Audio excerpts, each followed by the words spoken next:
Assalamualaikum warahmatullahi wabarakatuh. Selamat datang kembali di channel ini. Pada kesempatan kali ini kita akan melanjutkan apa yang sudah kita pelajari di video sebelumnya. Di tutorial sebelumnya kita sudah mencoba menghubungkan GraphQL dengan Flash agar aplikasi GraphQL kita bisa diakses eh, apa namanya itu melalui browser gitu ya dengan protokol HTTP. Nah, eh, kita sudah coba ya, mungkin kita coba ulang ya. Jadi kemarin kita sudah belajar membuat file.py, file.py ya. Ini namanya tampil.py ya kemarin ya. Jadi saat kita menjalankan ini, jadi kita tidak secara langsung membuat query di dalam eh, ininya gitu ya, di dalam query maksudnya hardcode ya, di dalam ininya ya, di dalam eh, apa backendnya ini.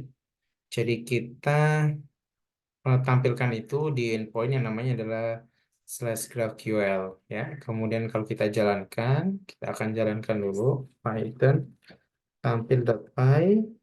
Oke, seperti ini ya. Kalau sudah kita bisa akses di localhost portnya 5000 ya teman-teman. Kalaupun sebelumnya sudah belajar tentang Flask gitu ya atau tentang API yang menggunakan REST apa REST gitu ya. Jadi sudah pernah belajar ya tentang Flash ya, saya kira tidak akan terlalu susah. Jadi kita cukup mengakses localhost dengan port berikut ya. Misal kita coba eh, seperti ini, kalau kita jalankan, oh sorry, GraphQL. Nah, kita akan diberikan ini ya, diberikan suatu halaman untuk kita bisa masukkan query di sini. Nah, sebenarnya di sini ada beberapa ini ya, ada beberapa operasi kayak query, mutation, subscription dan sebagainya ya. Tapi yang saat ini kita pakai adalah query seperti ini. Atau kita bisa uh, by default tanpa menuliskan itu pun bisa gitu ya. Kita bisa lihat di sini ada uh, field yang bisa kita pakai, itu ada book gitu ya. Books, books by ID dan sebagainya ya. Misal kita ingin menampilkan ID dan titelnya, cukup seperti ini yang sebelumnya kita pelajari. Nah, selanjutnya kita akan coba uji GraphQL kita itu menggunakan eh, tools yang umum digunakan ya, seperti kalau kita buat API menggunakan REST gitu ya, kita umumnya menggunakan semacam Postman gitu ya atau Thunder gitu. Itu tujuannya untuk menguji apakah API kita memang berhasil atau enggak ya. Nah, tapi kita sekarang ujinya adalah uji GraphQL-nya. Oke, karena kita bangun API-nya ini menggunakan GraphQL. Oke, pertama kita akan coba dengan Thunder ya. Thunder, teman-teman saya kira udah pernah coba. Kita cukup buka ininya ya, eh, extension Thunder ini ya. Atau teman-teman kalau belum bisa pilih di extension ini ya, Thunder, ya, Thunder Client. Jadi ini ya, eh, kita bisa gunakan ini. Sebenarnya memang kalau ini dia katakan adalah REST API gitu ya, REST API client. Tapi sebenarnya kita bisa pakai ya. Eh, teman-teman install terlebih dahulu, kemudian dibuka akan seperti ini. Kita bisa bikin new request. Oke ya, di sini kita masukkan saja gitu ya, endpointnya tadi. Localhost, portnya adalah 5000, GraphQL. Nah, yang perlu diperhatikan adalah query di GraphQL itu sama dengan get memang ya, get. Tapi saat kita mencoba mengetesnya, kita gunakan bukan get tapi post. Karena kita memasukkan query di sana ya, masukkan apa struktur bentuk JSON yang mana memang dia butuh body di sini ya, di sini. Nah, di sini ada pilihan ya JSON, XML, teks dan sebagainya. Kita pilih GraphQL. Oke, kalau sudah kita akan coba jalankan. Kita akan copy seperti ini ya, atau kita bisa tulis juga boleh di sini.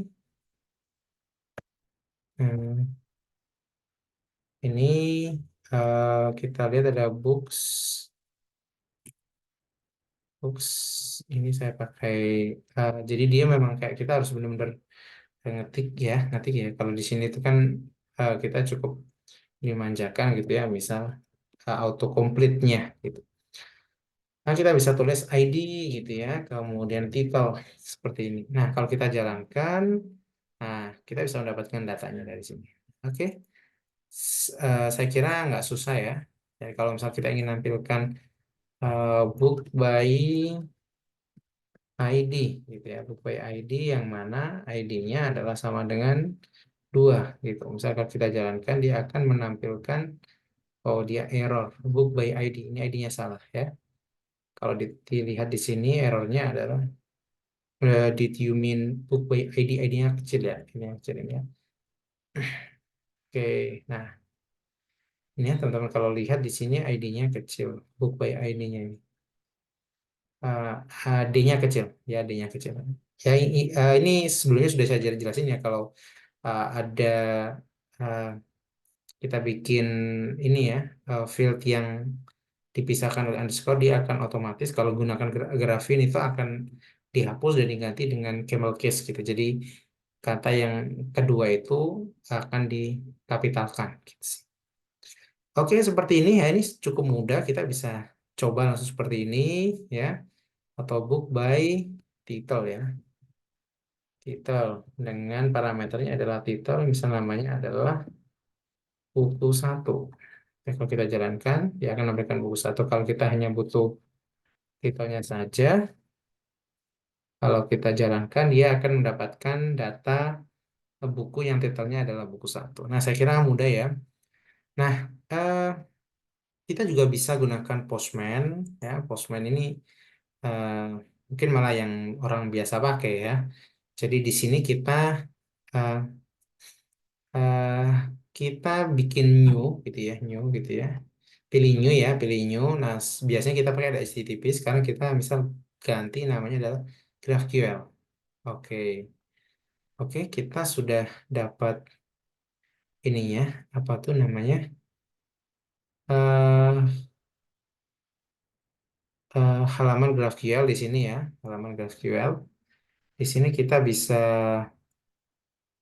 eh, masukkan endpointnya gitu di sini ya, masukkan endpointnya, misal localhost port 5000/GraphQL.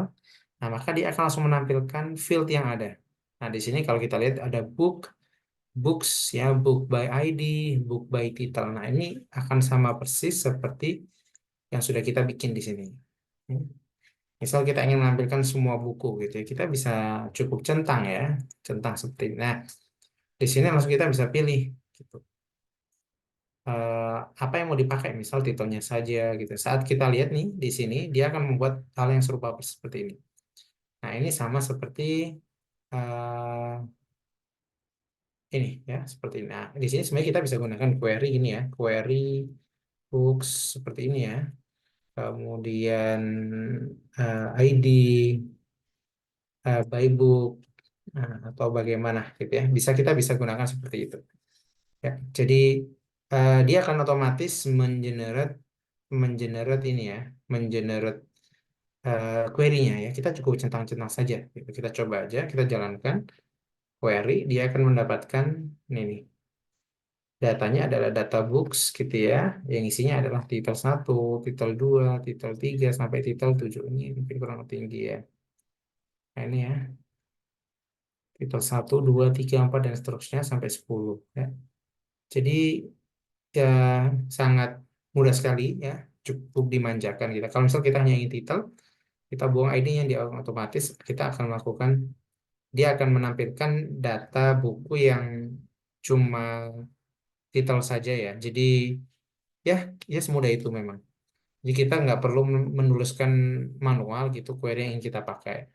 Kalau misal kita ingin menampilkan book by ID, di sini kalau kita lihat di sini ada ID, tipenya adalah ID, kemudian title string, kemudian di atasnya sedikit ini ada namanya ID adalah argumen. Artinya book by ID itu butuh argumen. Kalau teman-teman lihat di sini book by ID itu dia punya argumennya. Ini ID. ID yang harus bertipenya adalah ya tipe ID dari grafin ini tadi. Jadi kalau misal kita pilih ini book by ID, ya misalnya saya buang dulu biar nggak terlalu panjang. Book by ID, ya kita perlu masukkan parameternya di sini argumennya. Misal argumennya adalah 2. Jadi menampilkan buku yang ID-nya adalah 2. Oke, kalau kita lihat query-nya seperti ini. Book by ID, ID-nya adalah 2, yang tampilkan ID dan title. Seperti ini. Nah, kita bisa dapatkan ini. Book by ID yang ID-nya 2 adalah namanya buku 2. Gitu ya. Kalau misal kita ganti 12, gitu, dia akan berubah jadi 12. Kita query di sini ya, eh, by book ID-nya 0 nggak ditemuin karena kita nggak punya data sampai data 12. Nah, begitu juga dengan book by title gitu ya. Kita cukup centang gitu ya. Kita butuh masukkan ininya ya, parameternya ya. Misal parameternya adalah buku 2. Oke, kita jalankan. Nanti dia akan menampilkan output seperti ini. Pada book by ID-nya dia 0 karena nggak ditemukan ya. Ininya yang ke-12 tadi itu ya. Kemudian book by title-nya kita masukkan buku 2, dia akan menampilkan data di ID buku 2, di ID 2 gitu ya. Oke, nah saya kira seperti itu ya, cukup mudah pengujiannya. Jadi kita cukup masukkan endpoint-nya, kemudian kita pilih field apa sih yang ingin kita pilih, kita tampilkan, kita cukup centang, kemudian kita akan mendapatkan query, generate query ini ya, seperti ini. Nah, ini yang eh, apa tuh namanya, yang eh, yang sudah ini ya tadi ya, yang sudah kita pelajarin ya di di apa di video-video sebelumnya ya, seperti ini gitu ya, tanpa harus meneruskan secara manual. Oke, kurang lebih seperti itu. Jadi saya kira nggak susah ya, kita bisa gunakan eh, banyak hal gitu.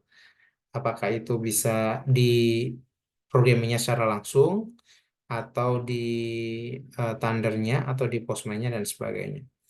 Nah, itu saja mungkin yang dapat saya sampaikan. Saya kira bisa diikutin. Terima kasih. Assalamualaikum warahmatullahi wabarakatuh.